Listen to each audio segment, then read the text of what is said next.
Bueno, ya me presenté, ahora por ahí con un poco más de tiempo.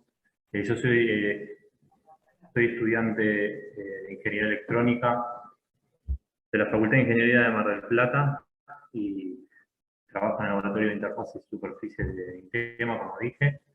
En este caso, el trabajo que estamos realizando fue junto a la doctora Mariela de Simone, presente, y al doctor Miguel Ponce. El trabajo está titulado Síntesis y caracterización de nanofibras y nanopartículas de óxido de zinc para uso como potenciales sensores de monóxido de carbono.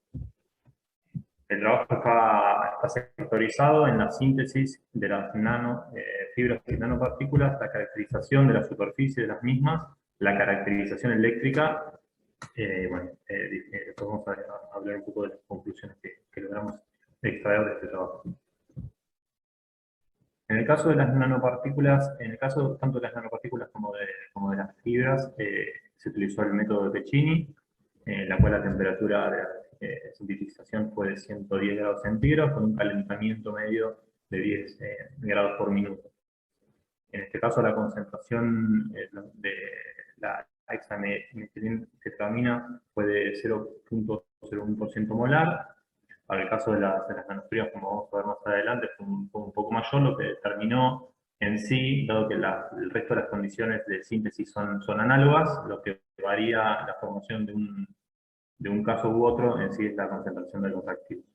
El tiempo de síntesis fue de 30 minutos. Acá estamos. Estamos hablando un poco de las condiciones de la síntesis. Bueno, como decía, en ambos casos, como van a ver más adelante, las condiciones de la síntesis son análogas, los tiempos de síntesis, la velocidad de rotación y la temperatura de calcinación son iguales, pero lo que cambia son las concentraciones relativas de los reactivos. Eso es lo que fomenta el crecimiento, digamos, en formato de nanopartículas y en el formato de nanofibras. El agente, como dije anteriormente, el agente de crecimiento utilizado para obtención de óxido de zinc nanoestructurado es la hexametilentretramina. Es una amina terciaria soluble en agua y también una especie tetradentada que puede tener un papel específico, y de hecho lo tiene, en la cristalización de nanoestructuras altamente orientadas. Hay dos teorías sobre la influencia de este agente de crecimiento en la anisotropía de los materiales que pueden crecer en esta solución. Los primeros sugieren que se forman enlaces de hidrógeno no estables con metales, teniendo moléculas de agua como punto de unión entre el metal y el nucleador. De modo que esto facilita la cristalización del óxido de zinc en nanoestructuras unidimensionales. Otra cosa que entra en juego es que debido a la baja basicidad y la formación de los complejos metálicos, se sugiere que la formación de esta amina es la de actuar como tampón de pH. Es decir, de alguna manera para estabilizar el pH de la solución. Dentro de las especies, los oxidrilos que se liberan durante la descomposición del nucleador en formaldehído y amoníaco, al aumentar la temperatura, como dije, van controlando de alguna manera el pH del medio. ¿Está bien? Bueno, acá estoy pasando un poco a lo que es la caracterización superficial. La caracterización superficial se realizó un SEM y pudimos ver que el tamaño promedio de las nanopartículas que se sintetizaron fueron del orden de los 19,5 nanómetros.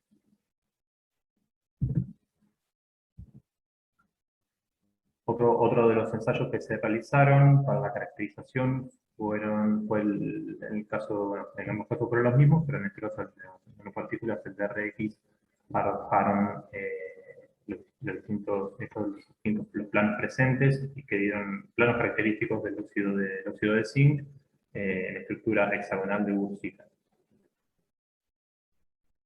Y además se realizó una espectroscopía de Raman con un modo vibracional localizado en el orden de los 437, que hace referencia al eh, enlace principal del óxido de zinc.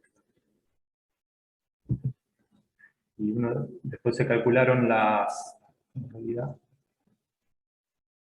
después también se calcularon lo que fue la caracterización eléctrica, a partir de los gráficos temporales que voy a explicar más adelante, se obtuvieron las correspondientes energías de activación,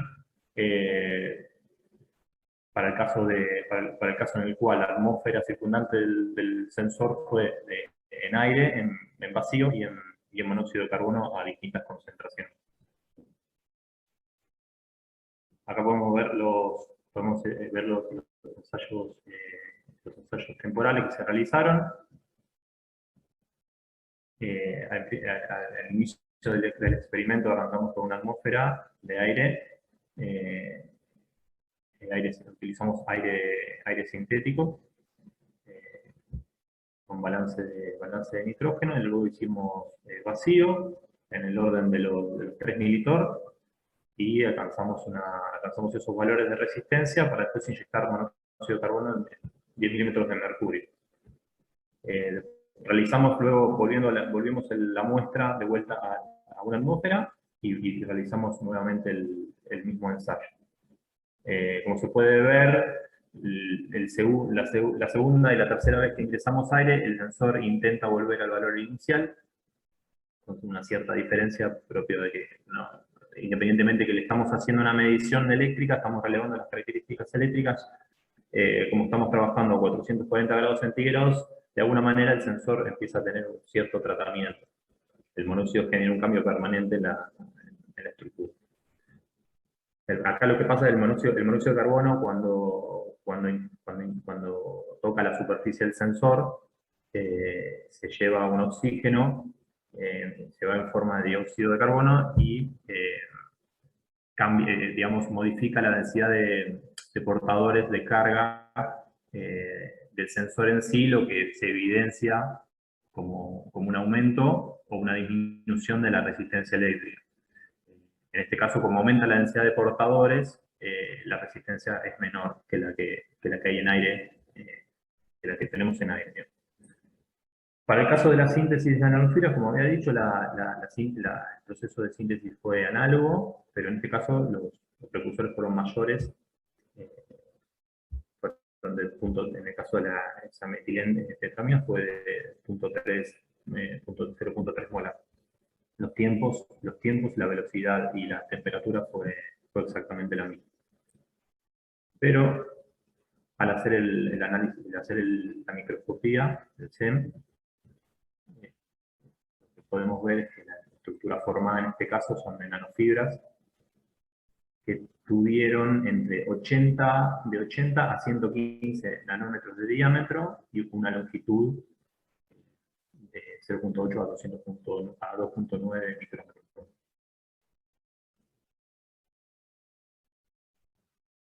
Para el caso del análisis de RX, con las nanofibras, vemos que en este caso los picos son más anchos, tienen menos intensidad, lo que arroja, se puede interpretar como una menor cristalinidad en la estructura de las nanofibras que las que teníamos en las nanopartículas. En general podemos atribuir la conductividad de la muestra a la cristalinidad que tiene. Al tener mayor cantidad de defectos, mayor cantidad de defectos se traduce en una mayor cantidad de portadores de carga, por ende en una menor resistencia eléctrica, que por suerte fue lo que obtuvimos. Acá podemos ver el Raman, podemos ver que lo mismo, lo que pudimos ver en el Raman fue prácticamente lo mismo, o sea, podemos ver que en 437 obtuvimos el enlace principal del óxido de zinc, y después en lo que son los ensayos temporales volvimos a calcular las energías de activación para las nanopartículas y para las nanofibras, y ahora voy a hacer un breve análisis comparativo de los resultados obtenidos para ambos casos. el caso de la caracterización eléctrica que realizamos también fue a 440 grados centígrados y o sea, en este caso podemos ver que la resistencia eléctrica durante la inyección del monóxido de carbono tanto en 10 como en 50 milímetros de mercurio provoca un decaimiento por debajo de los niveles de resistencia obtenidos para las nanopartículas. Como decía anteriormente, la anisotropía del material y la menor cristalinidad aumenta la cantidad de defectos que se ve traducido en lo que evidencia este gráfico, una menor resistencia.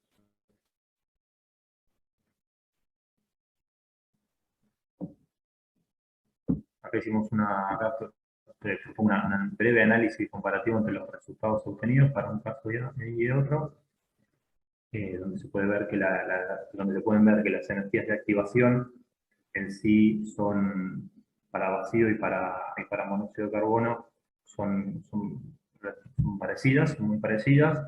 Lo que habría que hacer en este caso, esto es una información de último momento, por ahí el análisis de las energías de activación habría que particularizarlo, perdón, por sectores, porque en el gráfico de Arrhenius necesitamos tener una recta para poder sacarla y en algunos casos vemos que no se cumple, entonces eso puede dar lugar a diferentes energías de activación en función de la temperatura que vamos a tener. Pero bueno, eso es un análisis que vamos a tener que hacer más adelante. Lo que pudimos obtener fue que pudimos concluir que la velocidad de respuesta para las nanofibras, tanto para 10 milímetros de mercurio como para 50 milímetros de mercurio, fue mayor. El tiempo de respuesta fue menor. Fue menor, por suerte. Bueno, las conclusiones que pudimos obtener fueron que, o sea, pudimos sintetizar satisfactoriamente tanto nanopartículas como nanofibras de óxido de zinc. Pudimos ver que la respuesta sensora del óxido de zinc depende de la estructura, la respuesta sensora del óxido de zinc frente al monóxido de carbono está íntimamente relacionada con la morfología del material. Y también pudimos ver que el óxido de zinc en formato de nanofibras fue más conductora como esperábamos, y más sensible como respuesta al monóxido de carbono, lo que de alguna manera también lo convierte en una morfología más apropiada para lo que sería la utilización como sensor de monóxido de carbono. Bueno, eso es todo.